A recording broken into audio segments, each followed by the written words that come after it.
What is up everyone, back at you again with another video, and before the summary begins, I just want to say, yeah, I feel terrible. God awful. So I have tested positive for the big sad virus. Yeah, very depressing. Alright, now this means one of two things in terms of content. Either I upload a ton because I'm at home all day, or I don't upload for a week because I have brain disease. Also, with this video specifically, it is a summary of episodes 7, 8, and 9. Since they were all streams to do with the Kamoshida Palace, I thought I'd group them all together, and this is also how I'll be structuring every other palace in the future.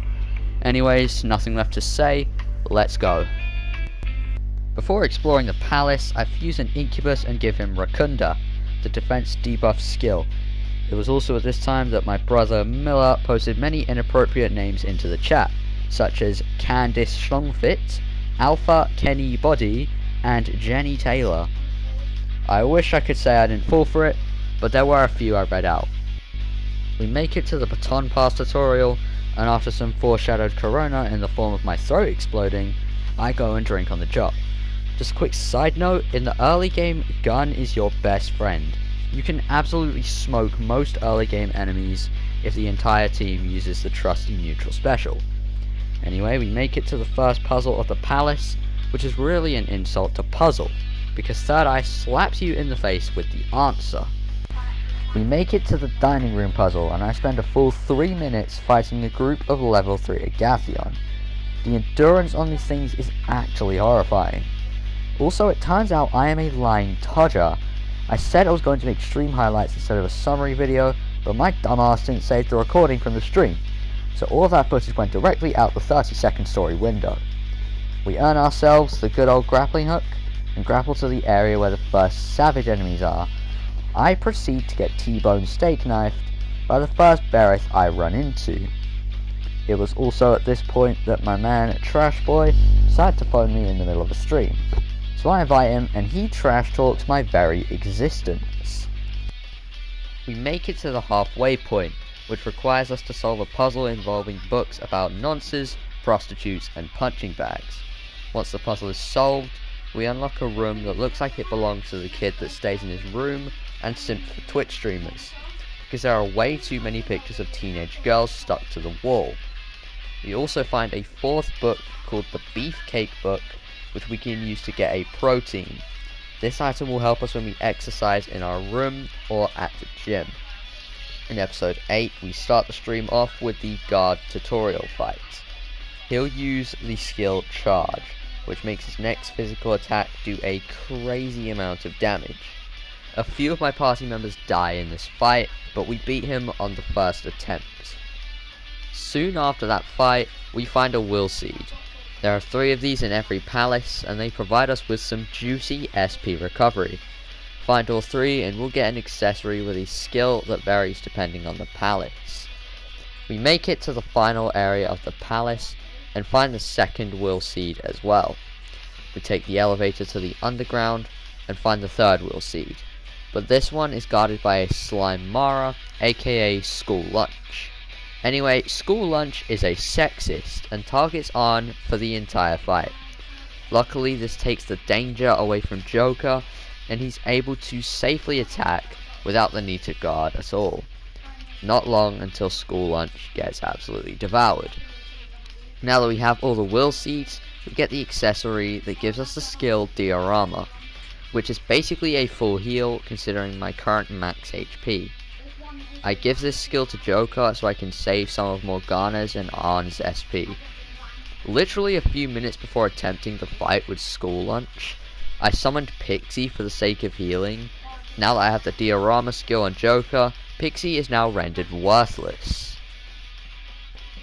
We make it to the last puzzle of the palace, which involves taking 2 keys from 2 Eligors. The first one dies without a problem, but when we get to the second one, Joker is brought to the brink of death. Luckily we manage to get ourselves a victory from the jaws of defeat. Later on we find the treasure room, and just before we leave, I fuse Slime, since he is the best persona for the Kamoshida boss fight. Kamoshida uses physical attacks only, which Slime resists. Slime can also debuff attack, so he does less damage to the team overall. Okay, now we get to the boss fight. Since I didn't record the stream, I have no footage in the boss fight. So, in my rage, you guys are going to have to look at this for the next minute. Enjoy. Before I begin the boss fight, I stock up on revival beads in case my party members die. I then send the calling card and enter the palace, so I can beat Kamoshida harder than he's ever beaten kids. Morgana confuses treasure with cocaine, the team has some beef with the boss, and the fight begins. Kamoshida ends up being much stronger than I remember, but luckily I have Tarunda on slime so I can cut the damage.